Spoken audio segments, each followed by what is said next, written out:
फिराज साहब बहुत बहुत शुक्रिया। हमारे साथ हैं मौलाना तारिक जमील साहब जो कि इस ट्रांसमिशन में अभी हमें ज्वाइन किया। जी अस्सलाम वालेकुम मौलाना तारिक जमील साहब। जी वालेकुम अस्सलाम व रहमतुल्लाहि व बरकातुहू। जी अस्सलाम वालेकुम मौलवी साहब। जी वालेकुम अस्सलाम व रहमतुल्लाहि व बरकातुहू। मौलाना साहब पूरी कौम जी। देख रही है ये ट्रांसमिशन और पूरी दुनिया में, और सब इंतज़ार कर रहे हैं कि सब इकट्ठे होके मैंने भी एक एक साथ, घंटा देखी है। जी जी, सब इकट्ठे होके मुत्तहद होके यकजा होके एक साथ मिल के अल्लाह के हुजूर दुआ करें।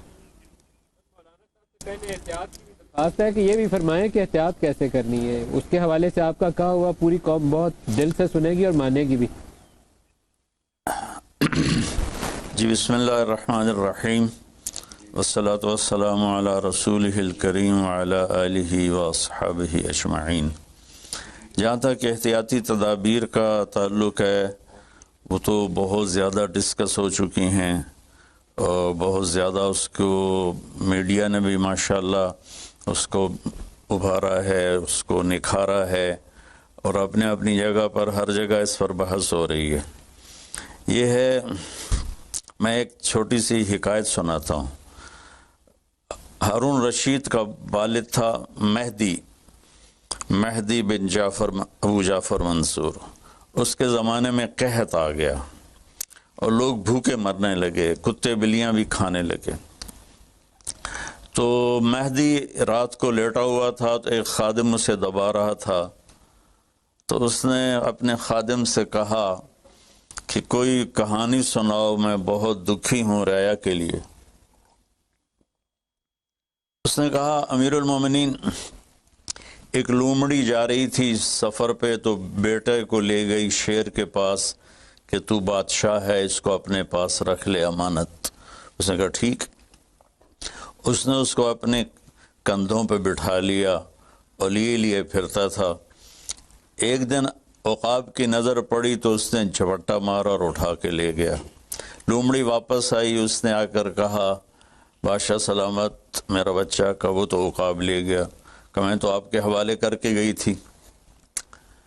तो शेर ने कहा मेरी बहन, अगर वो ज़मीन की जंगल की आफत होती तो मैं लड़ के दिखाता, वो आसमान की आफत थी, उससे कौन लड़ सकता है। तो फिर उसने कहा अमीरुल मोमिनीन, ये कहत अगर ज़मीन की आफत होती तो आप लड़ते, तो ऊपर से आई आफत है, उससे बात करो जो ऊपर वाला है, तो काम बन जाएगा। उस वक्त की सारी जो थी एग्रीकल्चर ज़राअत वो सारी बारिश पर थी। तो उसने उसी से ही लोटा मुसल्ला मंगवा के वज़ू किया, मुसल्ले पे खड़ा हुआ, सजदे में सर रखा और इतना रोया कि सारा मुसल्ला भीग गया। और ये याद रहे कि वो 3 बर्र आज़म पर हुकूमत कर रहा था उस वक्त महदी। तो अभी वो मुसल्ले से उठा भी ना था कि अल्लाह ताला ने बादल भेजे और पूरी अब्बासी सल्तनत में बारिश हो गई। मैं माजरत के साथ इख्तलाफ राय तो हर आदमी को हक है। हम जो एक लफ्ज़ इस्तेमाल कर लें लड़ना है, ये आसमानी आफत है, इससे लड़ना नहीं है। इसका इलाज करके अल्लाह को आजिज़ी दिखानी है और अपना सर सजदे में रख के रोना है। इससे हम लड़ नहीं सकते। इस लफ्ज़ को अपनी ज़बान से निकाल दें, चाहे दिल में उसके बारे में कोई तकब्बुर न हो, लेकिन ये लफ्ज़ अल्लाह को पसंद नहीं है कि मुझसे लड़ना चाहते हो। देखना एक छोटे से वायरस से अल्लाह ने सारी दुनिया को हिला के रख दिया। मैं एक हदीस सुना के फिर दुआ करता हूँ। पहले एक दुआ, मा असाबकुम मुसीबतिन फबिमा कसबत ऐदीकुम, तुम पर जो आफत आती है तुम्हारे अपने गुनाहों की कमाई होती है। यंसुरकुमुल्लाह फला गालिब लकुम, मैं तुम्हारा साथी बन जाऊं तो कौन तुम्हें नुकसान पहुंचा सकता है। वहीं यख़्ज़ुलकुम फमन ज़ल्लज़ी यंसुरकुम मिन बअदी, अगर मैं तुम्हें छोड़ दूं तो फिर कौन सी अटमी ताकत तुम्हें बचाएगी। यमसस्कल्लाहु बिदुर्रिन फला काशिफ़ लहू, अगर मैं तुम्हें तकलीफ़ में डालूं मेरे सिवा उसे कोई नहीं टालेगा। और यमसस्क बखैरिन फला रद्द लिफज़लिह, अगर मैं इरादा कर लूँ कि मैंने किसी को नहीं होने देना बीमार या मुसीबत में, तो उसके लिए क्या मुश्किल है। एक अमर ही तो होता है। 40 दिन इब्राहीम अलैहिस्सलाम आग में बैठे रहे, 40 दिन यूनुस अलैहिस्सलाम मछली के पेट में रहे, वो तो फ़आलुल लिमा युरीद है। तो हम ये जो ज़ाहिरी असबाब इख्तियार कर रहे हैं, इनको भी पूरी तरह इख्तियार करना है, सारी एहतियात करनी है। अगर मस्जिदों में जाने से ये बीमारी फैलती है तो फिर उससे भी अपने आप को रोकना है कि जान की हिफाजत भी हमारे दीन का हिस्सा है। एक दफ़ा बारिश हो गई, हज़रत बिलाल ने अजान दी तो आपने कहा सल्लू फी रिहालिकुम, हम अगर बिलाल ऐलान करो अपने अपने घरों में नमाज पढ़ें, मस्जिद में मत आएँ। हालांकि मस्जिद में आने से कपड़े गीले होने थे या कीचड़, जान का खौफ तो नहीं था, लेकिन मेरे नबी ने अपनी उम्मत पर मोहब्बत और शफकत का ऐसा साया रखा है कि आपने उनको कीचड़ से बचाया, बारिश से बचाया। यहाँ तो ज़िंदगी मौत के मसाइल हैं। बहरहाल बड़े उलमा इसमें जो कहेंगे और हुकूमत जो उनके साथ मीटिंग करेगी, जो हतमी फ़ैसला होगा, तो सबसे पहले हम अपने अल्फाज में तवाज़ु लेकर आएँ कि हमने अल्लाह के सामने झुकना है, आजिज़ी करनी है और अल्लाह को मनाना है कि अल्लाह तू इसको हटा। ये नहीं हट सकती, इसे कोई नहीं हटा सकता। कि अल्लाह कोई अल्लाह का बंदा रो धो के उसे मना ले तो फिर शायद फैसला हो जाए और अल्लाह ताला अपना फजल फरमा दे। एक हदीस पे अगर अमल हो जाए तो मुझे अल्लाह की कसम खाकर मैं कहता हूँ ये कोरोना का पता ही नहीं चलेगा कहाँ गया। सिर्फ एक हदीस। मेरे नबी ने फरमाया 4 बातें मुझसे ले लो, फिर दुनिया भी तुम्हारी है, आखिरत भी तुम्हारी है। 4 अर्बउन इज़ा कानत फीका, 4 बातें ले लो मुझसे, फिर दुनिया भी तुम्हारी है, आखिरत भी तुम्हारी है। तुम्हें कोई टेढ़ी आंख से ना देख सकेगा, तुम्हें कोई नुकसान ना पहुंचा सकेगा कि तुम्हारे रब का साया तुम पे छा जाएगा। तो 4 बातें कौन सी हैं? सिद्क़ु हदीसन, हमेशा सच बोलना, झूठ ना बोलना। अब मुझे बताएं, सारे ये एंकर्स बैठे हैं, सारे हमारे वज़ीर आज़म बैठे हुए हैं, हम कितना झूठ बोल रहे हैं, हम किस कदर झूठी कौम है। हम इस झूठ के साथ अल्लाह की बारगाह में कोई मकाम नहीं ले सकते। तो मेरे नबी ने पहली बात फरमाई सिद्क़ु हदीसन, सच बोलना। दूसरी बात फरमाया हिफ्ज़ अमानतन, कभी किसी को धोखा ना देना। ये मेरे नबी ने फरमाया मेरा उम्मती हर गुनाह कर सकता है, 2 कभी नहीं करेगा, एक झूठ कभी नहीं बोलेगा, एक धोखा कभी नहीं देगा। तो वज़ीर आज़म साहब आप अकेले हैं, दयानतदार हैं, अल्लाह से रोने धोने वाले हैं, मांगने वाले हैं, लेकिन 22 करोड़ लोगों में सच्चे कितने हैं? 22 करोड़ लोगों में दयानतदार कितने हैं? एक बहुत बड़े चैनल, मैं हाथ जोड़ के एंकर बैठे हैं, माफ़ी मांग के बात कर रहा हूँ, एक बहुत बड़े चैनल के मालिक ने मुझसे कहा कोई नसीहत करे। मैंने कहा चैनल से झूठ ख़त्म कर दो। कहा फिर चैनल ख़त्म हो सकता है, झूठ नहीं ख़त्म हो सकता। तो जहाँ जिसको, ये सिर्फ पाकिस्तान की बात नहीं, पूरी दुनिया का मीडिया झूठा है और सबसे ज़्यादा झूठ बोला जाता है। और मेरे रब को, मेरे नबी को झूठ से नफ़रत है। मेरे नबी ने फरमाया प्याज खा के मस्जिद में मत आओ कि फरिश्तों को तकलीफ होती है, बू होती है। लेकिन मेरे नबी ने फरमाया जब कोई मर्द औरत झूठ बोलता है तो फरिश्ते उसके मुंह की बदबू से 3 मील दूर भाग जाते। तो झूठ और ख़यानत के साथ हम किसी आफत का मुकाबला नहीं कर सकते। आपने फरमाया सिद्क़ु हदीसन हिफ्ज़ अमानतन, सच बोलना चाहे जान चली जाए, और धोखा ना देना। मुसलमान किसी को धोखा नहीं देता है। तीसरा फरमाया हुस्न खलीक़तन, अपने अखलाक अच्छे करना, और अखलाक का सबसे ऊंचा मकाम हया है। अब मैं कैसे बात करूं? मेरे देश में हया को किसने तार तार किया? मेरे देश की बेटियों को कौन नचा रहा है? ان کے کپڑے لباس مختصر کون کروا رہا ہے؟ یہ کس کے گردن میں یہ گناہ ڈالوں؟ میں مجرم ہوں، میں نے اپنی قوم کو نہیں سمجھایا، میں اللہ سے معافی مانگتا ہوں۔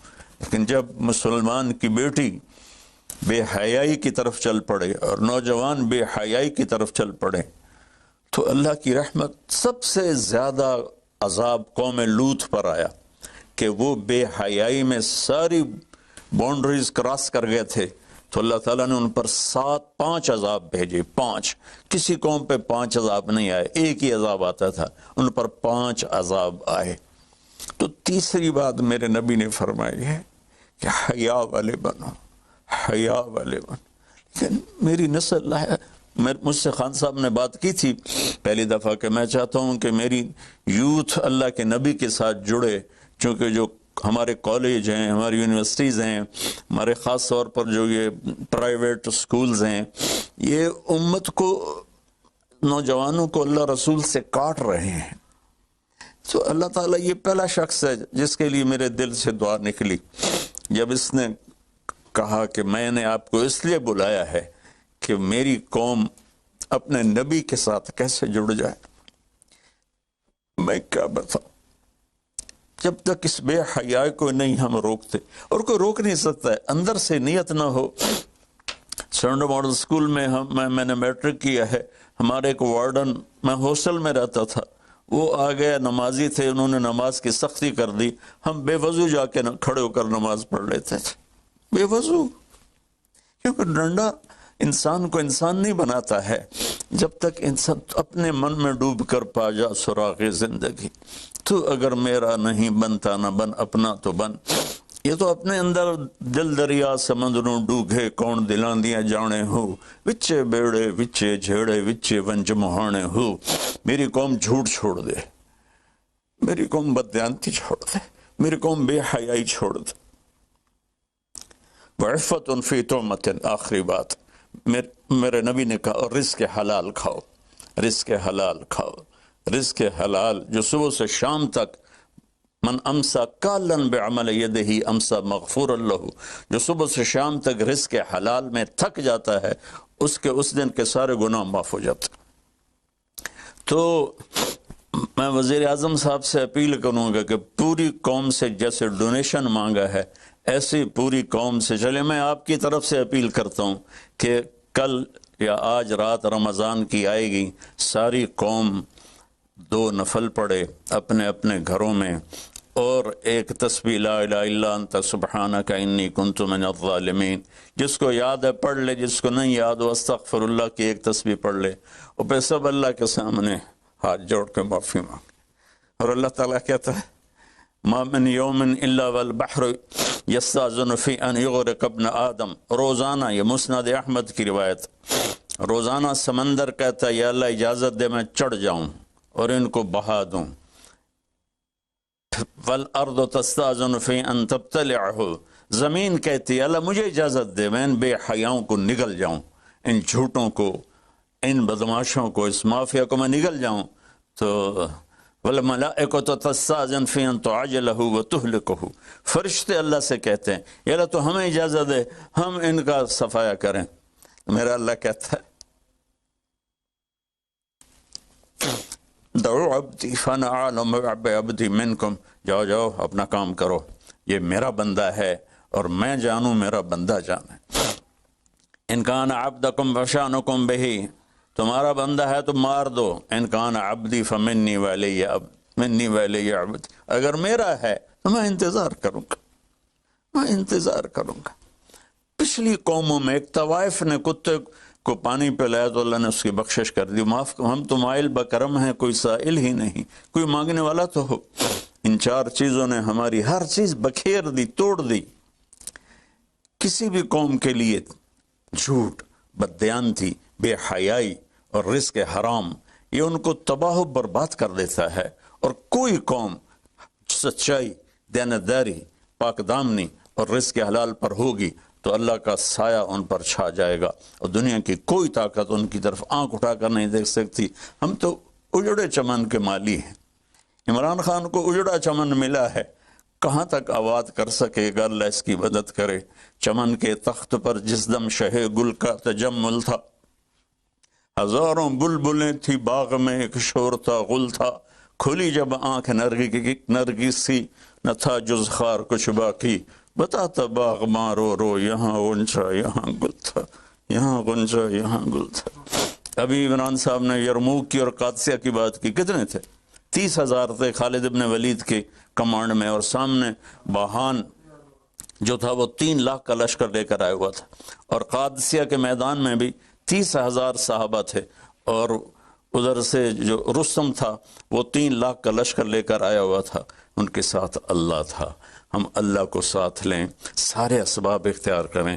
مالداروں سے کہتا ہوں، میں نے اپنا کلپ الگ ریکارڈ کرایا کہ اس سال ساری زکوٰۃ ان غریبوں میں تقسیم کریں۔ آپ تک تو ہر آدمی نہیں پہنچ سکے گا، اپنے اپنے علاقے میں جو مالدار لوگ ہیں وہ اپنی زکوٰۃ غریبوں میں ان میں تقسیم کریں، ان کے گھر جا کر دیں۔ کسی ایک کی دعا لگ گئی نا تو 7 نسلیں ہماری آباد ہو جائیں گی۔ تو بس میں معافی چاہتا ہوں، آپ نے مجھے کافی دیر بٹھایا تو میں نے بھی تھوڑا سا آپ کا ٹائم لے لیا، تو آپ درود شریف پڑھیں اور ہم اللہ کی بارگاہ میں دعا کرتے ہیں۔